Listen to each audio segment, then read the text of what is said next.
Hello everybody, welcome to my next video. This video is for Thursday, April 2nd, 2020. I almost said 19, whoops.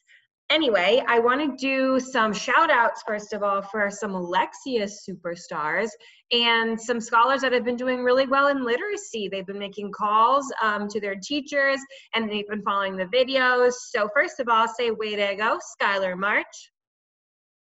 Way to go, Jordan Dougal. Way to go, Cameron Williams. And way to go, Ada Ellis. Nice job. Listen for your name in the rest of this video because I have a few more scholars I'm going to sprinkle in as Lexia superstars. So let's get started with the literacy lesson for today. For this video, you will need your packet and a pencil, or if you don't have your packet, you will need a blank sheet of paper and a pencil. As a reminder, it is okay if you don't have the packet printed. If you don't, I will be showing you how to do this on a blank sheet of paper. First thing, you have about a minute to answer these two questions. Who are the main characters in the fables, and how would you describe the tortoise's movement? So you can write your answers on the line in your packet, or you can just list the main characters that you know and write down he moved, and then fill in the blank on your blank sheet of paper. Pause the video now, and we'll come back to it in a second. Welcome back. All right, so if you said he moved, or the main characters are grasshopper, ants, tortoise, and hare. Give yourselves 2 claps and 2 more. Nice. If you said that the tortoise moved slowly, you got that one. Say way to go, scholars. Nice. Now the tortoise is also described as moving steadily. We're going to reread the text, the sentence where this word appears. Put your finger on your packet or on the screen. Get ready. The tortoise, meanwhile, kept going slowly but steadily. There's that word steadily. It means to keep moving in a regular way. The tortoise didn't stop. He moved steadily. You're going to walk around your room now steadily. Pretend you're the tortoise. In a second, please pause the video and walk around your room steadily. Nice. Now we're going to clap the syllables. My turn first. On 2. 1, 2. Steadily, steadily. Your turn. On 2. 1, 2. One more time. On 2. 1, 2. Excellent. Nice job. It is time for another shout out from UC. Say way to go, Charles Wanajo. Nice. He's a Lexia superstar. Nice job, Charles. So now we're going to read and annotate. That's a fancy way of saying read and write down the grasshoppers' actions. We're going to write them down on this chart down here, and then we are going to work on the hare and the tortoise. So this is how this is going to go. I am going to walk you through the ants and the grasshopper, and then you are going to do the hare and the tortoise with the video paused on your own. So the first thing we're going to do is we're going to read for the grasshoppers' actions. I had to already circle the parts that I wanted to annotate to be ready for the video, but we're going to make sure that we understand why I circled these things as the grasshoppers' actions. So we're going to read the story and think about the things that the grasshopper does. So I can see after reading this first paragraph that the grasshopper was starving, his fiddle was under his arm, he came up and humbly begged for a bite to eat. The ants cried in surprise, and then the grasshopper says, I didn't have time to store up any food. I was so busy making music. So those are the actions in the story that we want to point out in our chart. Here's my question though. The text says that the fiddle was under his arm. Do you think that that's an important detail in this story? I can hear Abigail Savage from all the way at my house saying, no way, no way. She's our next Lexia superstar. Say, way to go, Abigail Savage. And say, way to go, Abigail Supri. She's our other Lexia superstar. Right, this fiddle under his arm, we don't need to know that. He would say it's not essential to the story.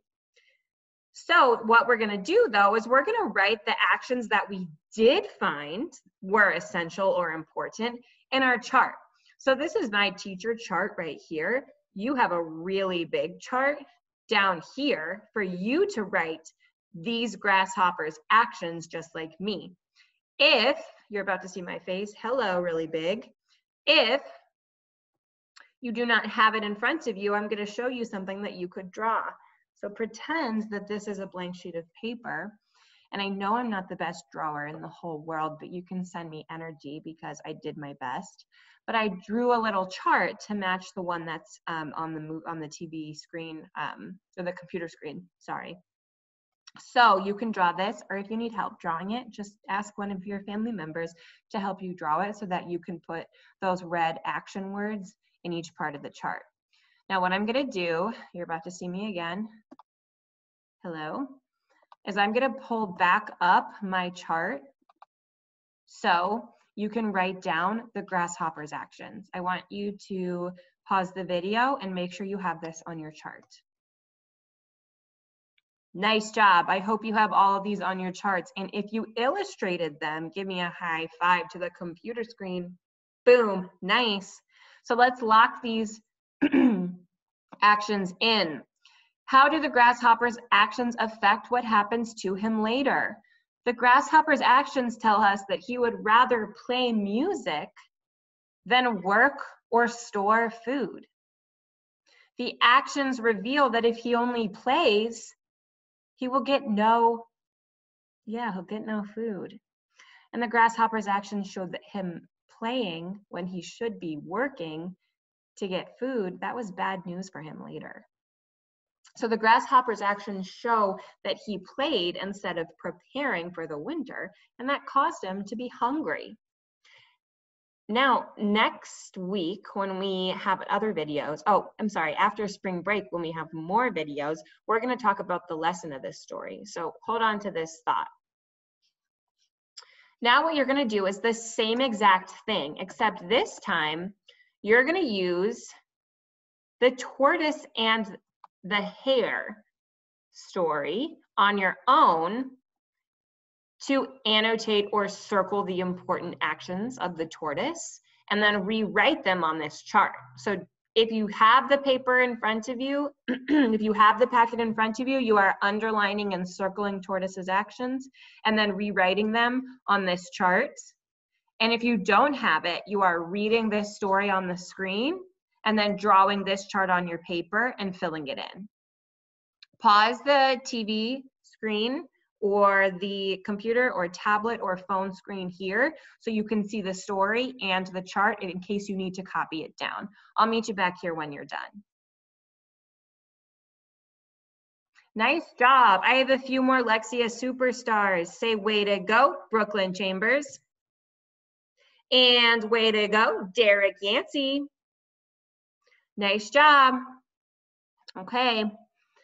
The next thing we're going to do is we're going to think about how the tortoise's actions affected the race. So here are my answers for how I think the tortoise's actions affected the outcome of the race. The tortoise's actions showed that he kept trying. He didn't give up, even when the hare was really fast. The tortoise's actions tell us that being slow doesn't mean that you'll lose and that you can win the race if you keep trying. So even though the tortoise was much slower than the hare, he kept going slowly and steadily. This allowed him to beat hare, who moved fast but unsteadily.